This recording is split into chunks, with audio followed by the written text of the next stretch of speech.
Hey everyone, welcome back to the channel. In last week's video, which was part 1 of our pantry makeover, we started the process of refurbishing a $20 cabinet. Door number 1. Door number 2. And in classic Justin and Jess fashion, we messed up. Long story short, the original doors did not work. We did not measure right. Thankfully, we realized what our mistake was and we were able to correct it. And in today's video, we're gonna finish this project. We're gonna finish the cabinet, we're gonna install some floating shelves, and it's gonna look amazing. So stay tuned and let's dive into the video. All right, I have done some practicing with the old wood and the Craig hinge jig, and I think I've figured out exactly what it is that I need to do.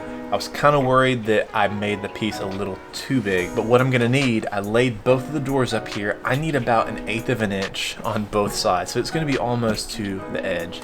I may have made these doors a little too big, but I think I can make it work with the hinge jig if I set my offset reference to 6 millimeters. The actual hinge cutout will be 1/4 of an inch in on the door, which should buy me that extra 1/8 of an inch on the outside here, based on what I was able to measure with that door. So we'll see if this works. If it doesn't work, then I think what I'm gonna have to do is just take the table saw out again and rip down both of the doors on the inside. We're gonna start with this one here. This one's going to be, honestly, it could be either of the doors. I just know that I want this side here to be on the inside so you don't ever see it. I thought about putting some wood filler in there to cover up some of those holes, but I think I'm just gonna leave it as is. So I'm gonna set the Craig hinge jig to about 4 inches, so my hole will be about 4 inches in. And then I'm gonna use a screwdriver because I don't want to over drill or strip these screws, so better safe than sorry. Just use a screwdriver. And now we're gonna repeat the same step on this end.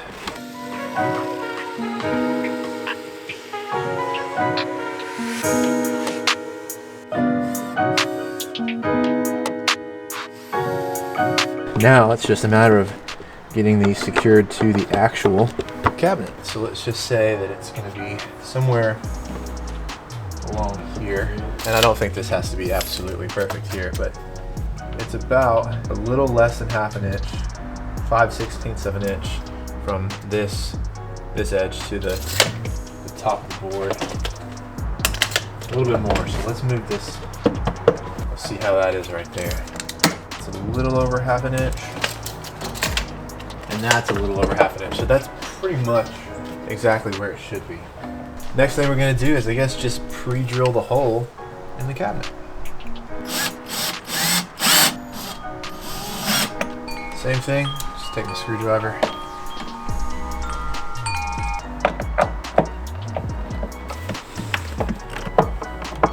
All right, let's do the other side.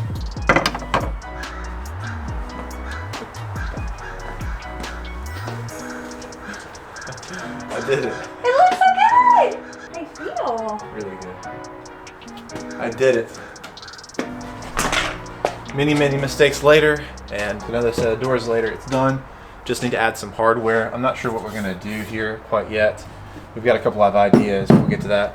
But I'm gonna go ahead and add these little acrylic pads to the insides of the door. Probably gonna have to sand down this here as well, because it just barely fits.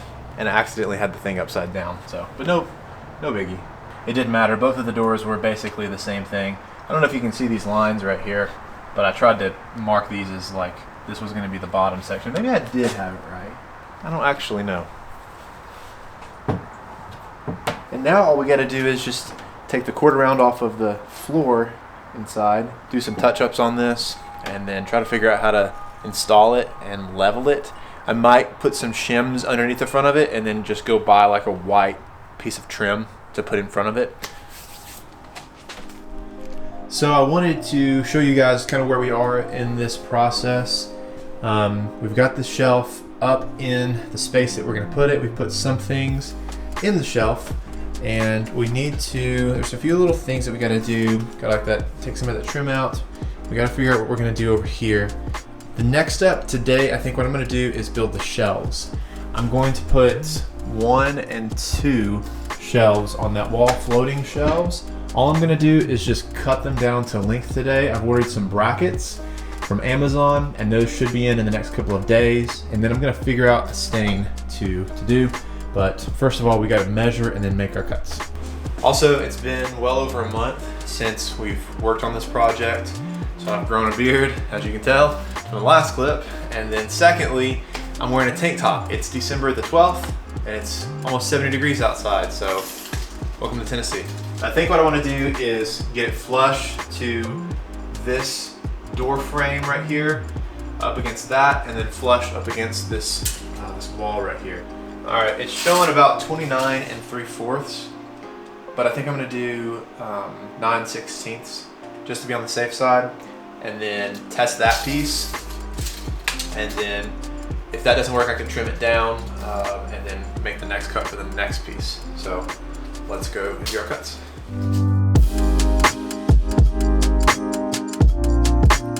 And just in case you're curious as to what wood that we're using for these floating shelves, we've had some scrap 2x10 common board that we've been sitting on for a while now and thought that this would be the perfect use for that wood.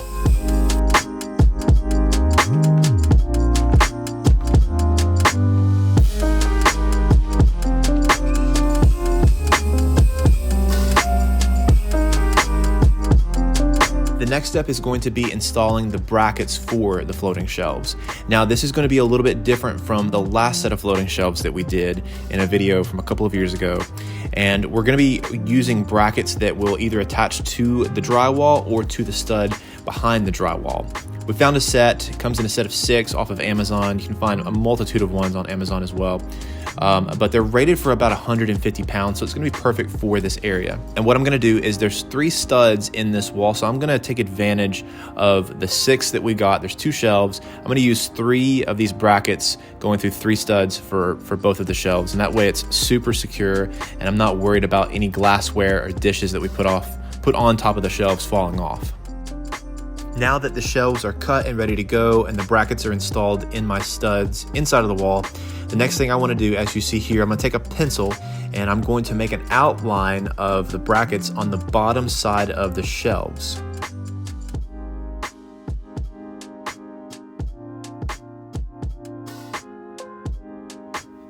This next part got a little tricky for me, and there's not enough footage for me to do a voiceover explaining how I properly did this. So future Justin, he's gonna explain it to you in just a few seconds. But would you look at that? It fits just like a glove.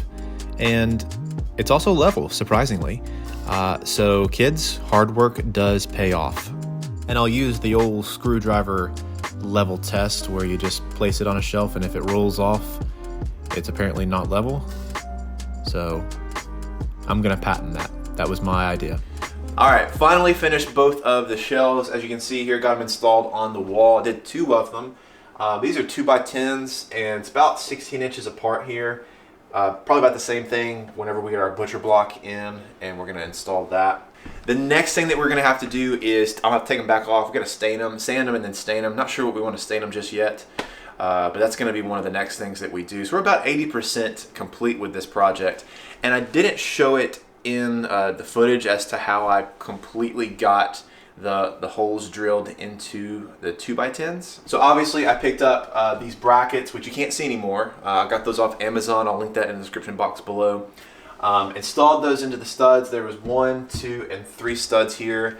So obviously I just cut through the drywall, installed them into the studs, and then I put some joint compound on the back side of it because there was a little bit of the hole exposed. So I just used some joint compound and then painted over it as well. So you can't really see it at all. It from both top and bottom.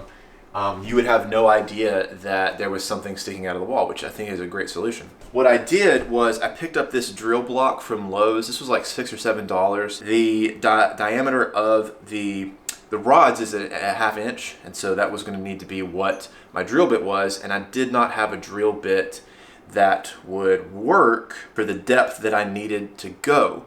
So I had to pick up this one here. This is the Spitter spider drill bit. But I was also going to pick up an extension as well, so I picked this one up. This is by Bosch, and that gives me the depth, or the length of the rod, which was, I think, like 7 1/4 or 7 3/4, something like that. But I got it taped off right here. This was basically how far I had to go inside of the wood, but technically this sat on top of the wood like this, and then I had to get about that far down, so the tape is kind of like that cutoff for me, so you can see kind of how far it would have had to have gone. So that gives me that depth I need for the rod, where I can slide it all the way in there. So all these things, I'll link these down in the description box below. This was kind of a cheap solution. I know there's a lot of other expensive options, different jigs that you can use, but I just clamped this down, created kind of like a vise system with some of my clamps on my workbench, and it worked perfect. Also, these are like really sturdy as well. Like, that's not going anywhere at all. And they're level, which I'm really proud of that. They're both level. The next thing that I have to do is we got to put these handles on the doors, because we don't have any handles on it, right? We're already using it, but I went ahead and picked up this cabinet hardware jig from Lowe's as well, just to make this process easier. So that's what we're gonna do next. So let's go ahead and open this up and get started on that.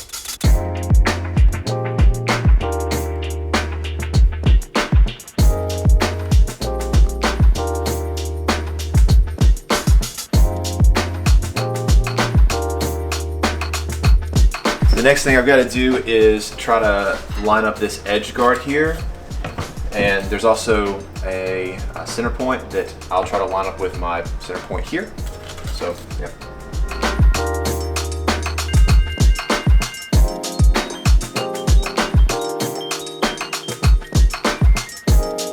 There's the first one right there. I had to countersink it just a little bit, as you can see, just because I've got this 1/4 inch right here on top of the 3/4 inch. And so as you can see, the screw doesn't go all the way through that. So I just countersunk it just a little bit with this countersink drill bit, just where that screw can kind of sit in this recess. All right, so now we are on to securing the cabinet to the wall. I have removed the quarter round from back here, as you can see. Got it right here, and I'll probably put it under here if it'll fit. We'll see. But I had to shim it up. I've got my shims in there, and I have it pretty well flush up against the wall, so it looks pretty decent. I also need to make sure that it's pretty flush up in this corner right here, which it is. This piece right here, it's a little bendy. It's pretty flush because I want my butcher block to sit in that corner and where it sits on top here. And so it is going to cover this gap back here. I'm not worried about that at all. All right. Okay, so new day, and this weekend, it's also really cold out here. This weekend we were at the in-laws, my in-laws, and they've got some butcher block from their old house that they used, and they kindly let us borrow some of it. So we got a huge chunk of it cut yesterday, and here it is right here. It looks really good.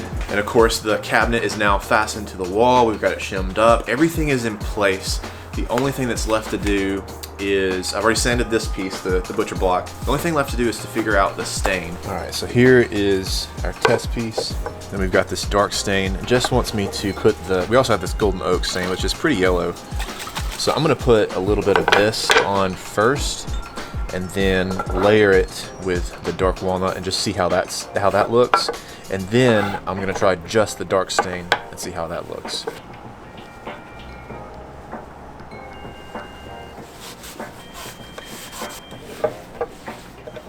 Yeah, that's gonna be probably too dark.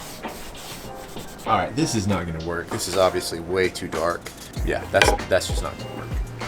All right, guys, so I had to go to the store and pick up some other stuff, but I picked up this Minwax Early American stain, and then the Provincial, which we've used Provincial before. Here's our test piece. Kind of hard to see because of the sun, but this right here was that dark walnut. That one's just too ugly, too dark. This one is the Early American with some of the walrus oil on it. Still a little bit too dark. And here we have the Provincial with some oil on it. From the camera's point of view, it's a little bit darker, but I think I can probably apply it less thick than I did here. And then here it is with just the stain, but it's also the lighting too. Inside, this looks a little bit more yellow, so we definitely want to give it a little bit of a darker stain. And I might even be able to sand it down some, so I'm going to apply the Provincial, and then we'll do the walrus oil on top of this. Sorry for the overexposed lighting in these next couple of clips, but this actually turned out really, really well. I may have applied it a little bit too thick, and so a solution for that was to use a little bit of paint thinner after I applied it, and that seemed to kind of help take away some of that darkness in the stain. So knowing that this is going to work, I'm going to move on to sanding down the other two pieces, the floating shelves, and then I'll do the same thing, apply the stain, maybe a little bit of paint thinner, depending upon how thick it is, and we'll be done.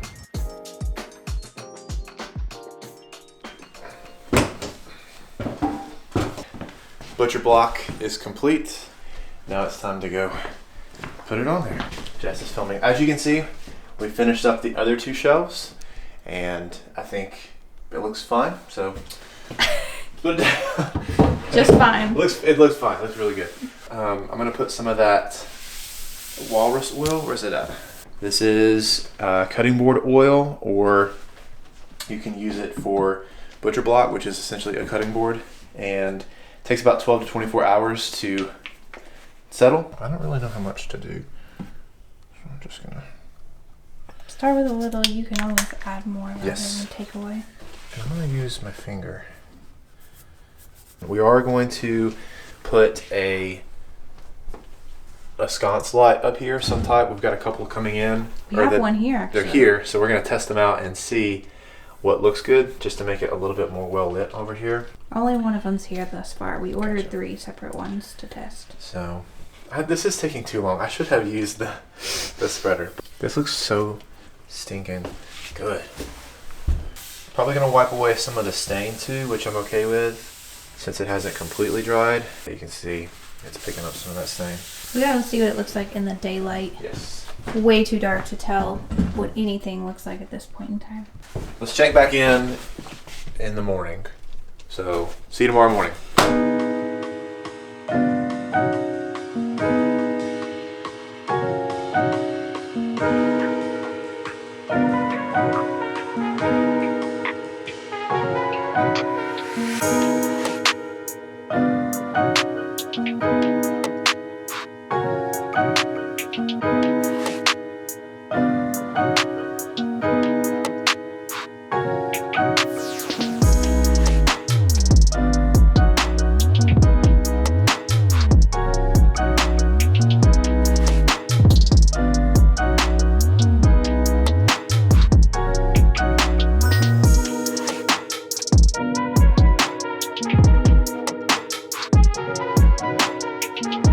We have finally finished our kitchen nook, pantry situation, whatever y'all want to call this.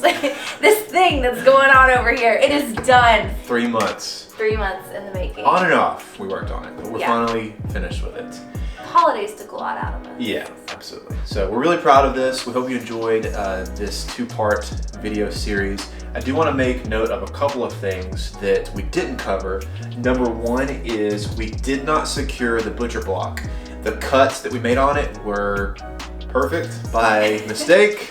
So it just fits in there really, really snug. So I didn't feel like it was necessary to secure. So I'm happy with that. We're happy with that. Yeah. We also did not caulk any of the walls, which we may do that. We're not sure on that quite yet. That's a personal preference. We also still have to fill in this corner portion. Yes. I'm sure you talked a little bit about that. Yeah. And so we will most likely caulk and kind of do some of those final finishing touches. After that is done, we need to be able to remove this butcher block a little bit easier once we kind of decide what we're going to do with that space. We've got some ideas. If y'all have any ideas. Yes, let us know. One other thing is we didn't put this thing right here, the trim. Oh gosh, there's a nail sticking out of it. Yeah, there's a nail sticking out of it. Careful, you're going to hit me in the face. This thing right here. We did not put that at the bottom.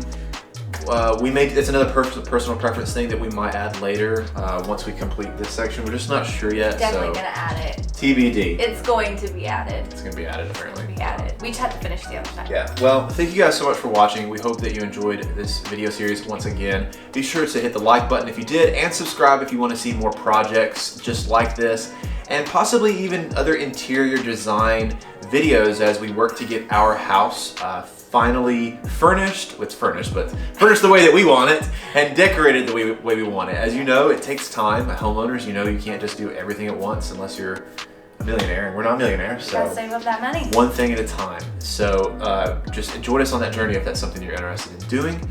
And in the meantime, we'll see you in the next video. Bye guys.